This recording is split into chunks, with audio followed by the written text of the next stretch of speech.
Okay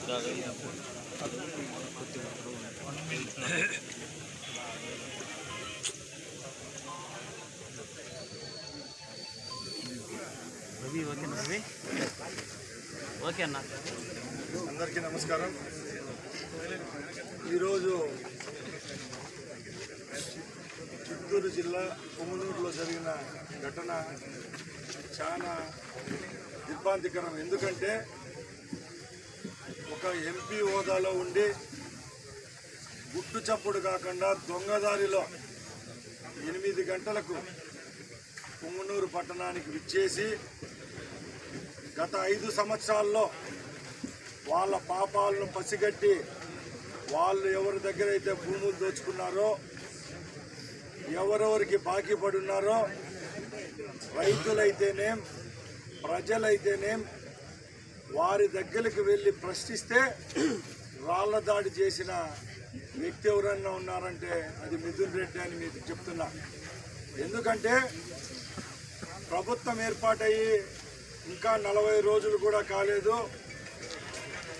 Punganur అయితేనేం తమ్మళ్ళపల్లిలోనైతేనేం రాజంపేట పరిధిలో ఎక్కడ చూసినా గలాటాలు చేసే సంస్కృతిని మానుకోకుండా ప్రభుత్వాలు మారినా కూడా అదే ధోరణిలో అహంతో ఈరోజు ప్రవర్తిస్తున్నారు ఆ కుటుంబం.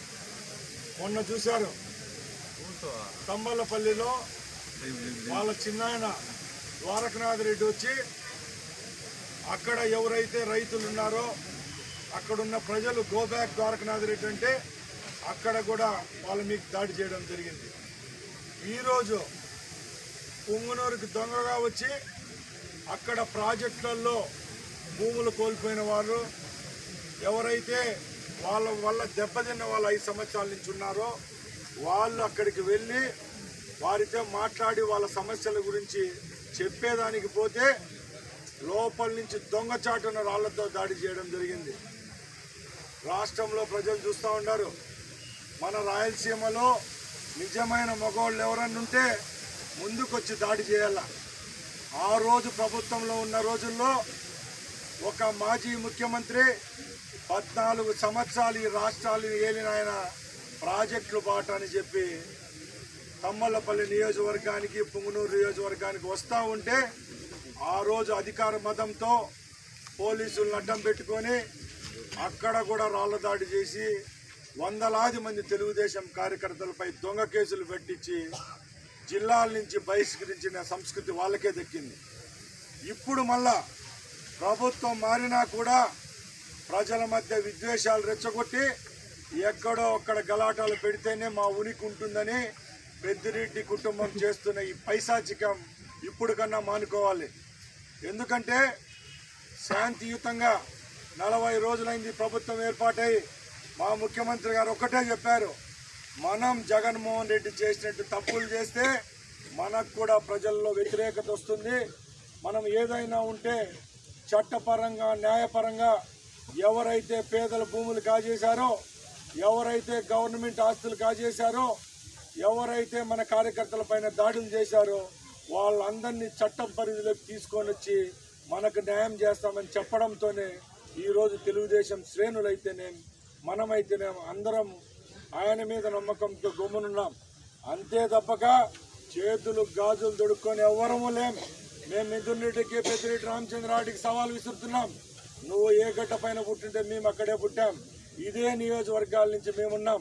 మేము ఒకటే చెప్తున్నాం, నువ్వు ప్రజల ద్వారా తిరస్కరించిన ప్రభుత్వంలో వాని ఆ రోజు ఈరోజు దేశంలోనే ఏ రాష్ట్రంలోకి ఇవన్నీ మెజార్టీతో కూటమి ప్రభుత్వాన్ని ఇక్కడ ఏర్పాటు చేసిన వాళ్ళం మేము.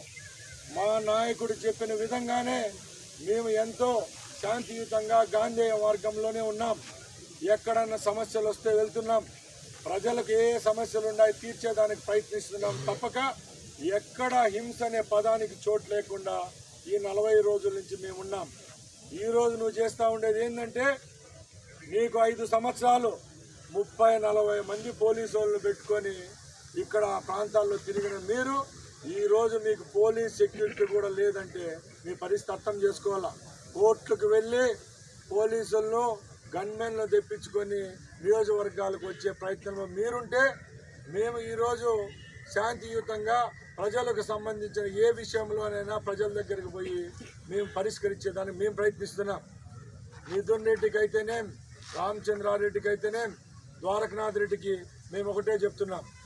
మీరు 5 సంవత్సరాల నుంచి ప్రజల రక్తం లాగినారు. ఈరోజు మీ చేతుల్లో ఉన్న గ్రానైట్ క్వారీలు అయితేనేం, ఇసుక క్వారీలు అయితేనేం, మీ భూములను చట్టపరంగా మేము గవర్నమెంట్కు లేకుంటే ప్రజలు ఎవరైతే వాళ్ళు ఉన్నారో లబ్ధిదారులు వాళ్ళకి ఇచ్చే ప్రయత్నంలో మేముంటే మీరు మరొక్కసారి బయటకు వచ్చి గలాటాలు చేసే పనిలో మీరున్నారు. అందుకు మేము హితబోధ ఒకటే చేస్తున్నాం. ఇలాంటి దాడులు చేస్తే తప్పకుండా రాబోయే కాలంలో ప్రతి దాడులు తప్పకుండా ఉంటాయి. మేము మా నాయకుడు ఇచ్చిన లక్ష్యం, ఆయన చెప్పిన మాటలతోనే శాంతియుతంగా ఉన్నాం. ఈరోజు పుంగనూరు ఘటనలో కూడా ఒకసారి ఆలోచించండి. తెలుగుదేశం పార్టీ కార్యకర్తలకు దెబ్బలు తగిలినాయి. ఈరోజు వాళ్ళంతా స్విమ్స్ హాస్పిటల్లో, కొందరు పుంగనూరు హాస్పిటల్లో ఉన్నారు. మేము అక్కడికి పోయేదానికి కూడా ఒక మంత్రిగా మా నాయకులు ఒకటే చెప్పారు, వాళ్ళు చేసిన పనులు మనం చేయకూడదు, ఏదన్నా ఉంటే న్యాయపరంగా చట్టపరంగా పోలీసులు చూసుకుంటారని చెప్పడంతోనే మేము ఈరోజు పుంగనూరుకు పోలేదు. ప్రజలు మీరు కూడా గమనించండి.